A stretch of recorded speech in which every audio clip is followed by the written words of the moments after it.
तो देखिए बेटा क्या हुआ, ये करंट आई इधर से गया और इसी लूप में से वापस आई करंट आ गया, so current thread the surface is 0। लेकिन अगर ये ऐसे होता, कैसे, आई करंट गया और इस लूप से बाहर घूम के फिर वापस आई करंट ऐसे रहता तो फिर current thread the surface is 2i हो जाता। तो इस बात का मीनिंग क्लियर कीजिएगा कि थ्रेड द सरफेस का मतलब कितना करंट उसके अंदर से, उस लूप के अंदर से थ्रेड कर रहा है, वो आप निकालेंगे। ठीक है, तो इसने क्या कहा, इसने क्या कहा भाई आपको, the line integral of the magnetic field, the line integral of the magnetic field over a close surface placed in vacuum is mu naught times the total current threading that surface. तो integration of v dot dl, line integral over the closed loop is mu naught times the current flowing through the loop. So this is the line integral of the magnetic field over a closed loop placed in vacuum is mu naught times the current flowing through the loop. Now let us try to find out the magnetic field intensity due to a current carrying conductor, straight conductor at any point. तो हमारे पास एक question भी है, उसी को form में करते हैं। देखिए डेरिवेशन, तो find out the magnetic field intensity using Ampere capital law at any point due to the current carrying straight conductor. तो आपको magnetic field intensity find out करनी है बेटा किसी स्ट्रेट करंट कैरिंग कंडक्टर के कारण किसी पॉइंट पर।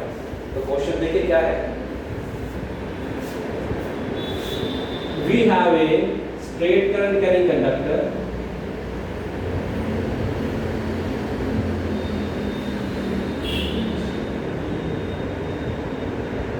of radius r.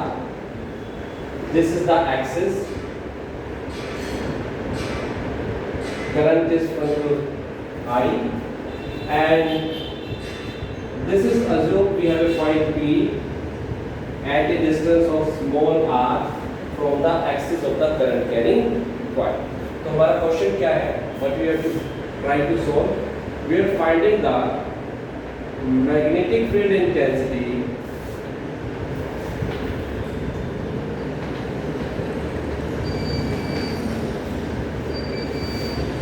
at any point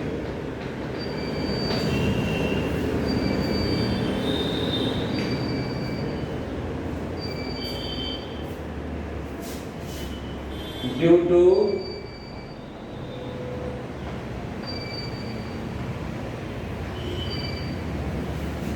current carrying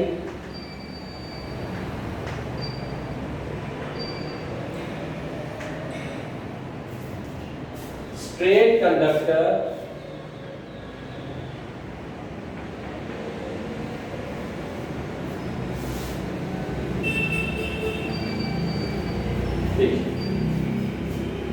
So let us assume we have point P at a distance r from the center of the axis of the coil, axis of the conductor, and at which you have to find out the magnetic field intensity. Now this point may lie inside or outside. So we can say that r may be greater than r, may be less than r, or equal to r. तो इस तरीके से आपको find out करना। ठीक है जी, चलिए करते हैं try. Now let us assume point P is outside the cylinder.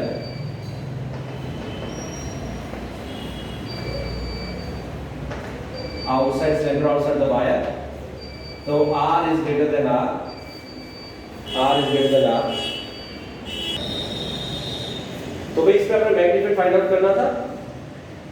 Outside cylinder R greater than R। तो आपने क्या किया, इस पे मैग्नेटिक फील्ड फाइंड आउट करने के लिए एम्पीरियल लूप मान ली, close loop of radius R।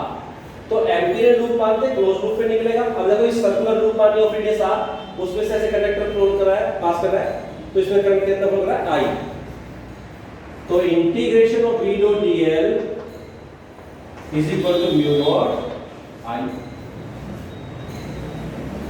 Now magnetic field dl दोनों सेम डायरेक्शन में है, मैग्नेटिक फील्ड और dl। देखिए ऊपर मैग्नेटिक फील्ड अंदर की तरफ और सेम ऐसे ही लूप बनने तो भी अंदर की तरफ, तो B और DL दोनों सेम डायरेक्शन में होंगे, तो BDL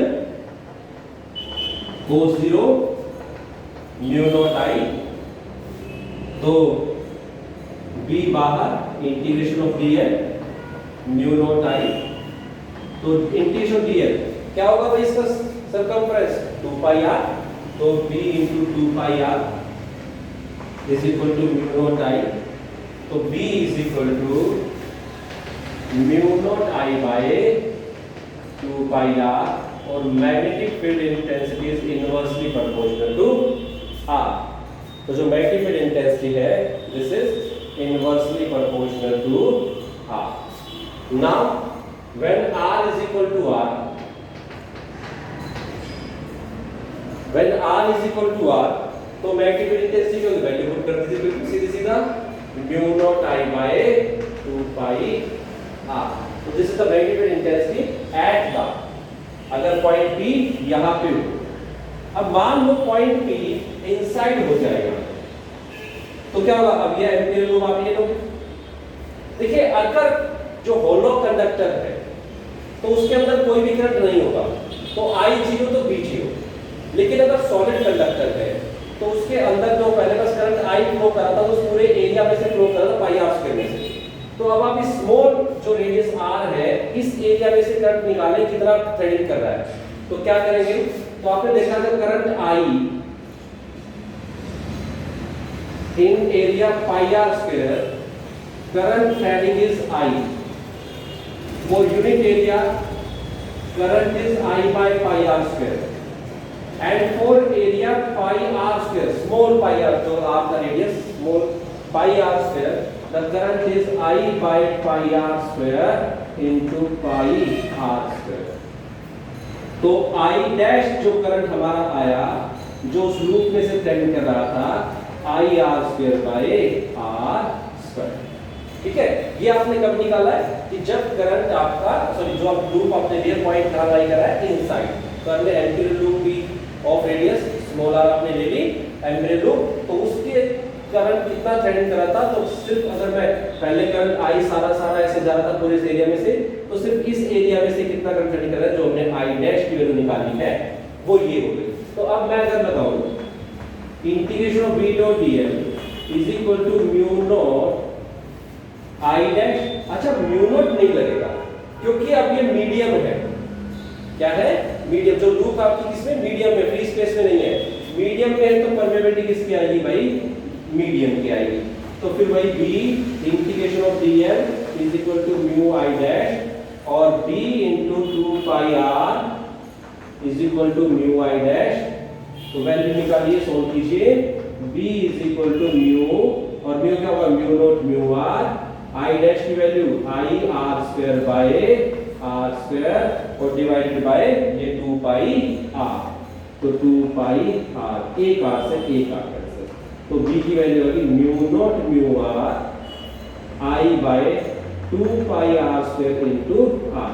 तो देखिए इनसाइड जो आपका मैग्नेटिक फील्ड है this is directly proportional to r, inside magnetic field is directly proportional to r and outside magnetic field is inversely proportional to r.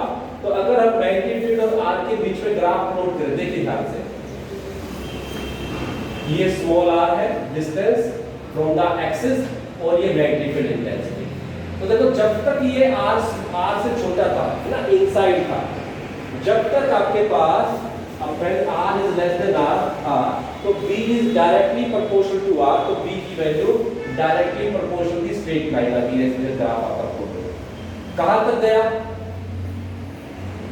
जब तक कि ये r कैपिटल R के इक्वल नहीं होगा, उस टाइम वैल्यू कितनी थी mu naught I by 2 pi r, तो ये आपके पास यहां पे वैल्यू आ गई mu naught I by 2 pi r. उसके बाद क्या हुआ, जैसे r की वैल्यू r से बड़ी हुई तो magnetic field inversely proportional to r हो गया, तो इस तरीके से आपके पास magnetic field inversely proportional to r, इस तरीके से आपके पास एक ग्राफ हो सकता है, ठीक है, क्लियर है. तो this is the magnetic field intensity identified due to a straight current carrying conductor, cylindrical current carrying conductor. Okay, तो इस तरीके से आप इसे फाइंड आउट कर सकते हैं, ठीक है. That's all for today. कल फिर सोलर इसके एप्लीकेशंस देखते हैं।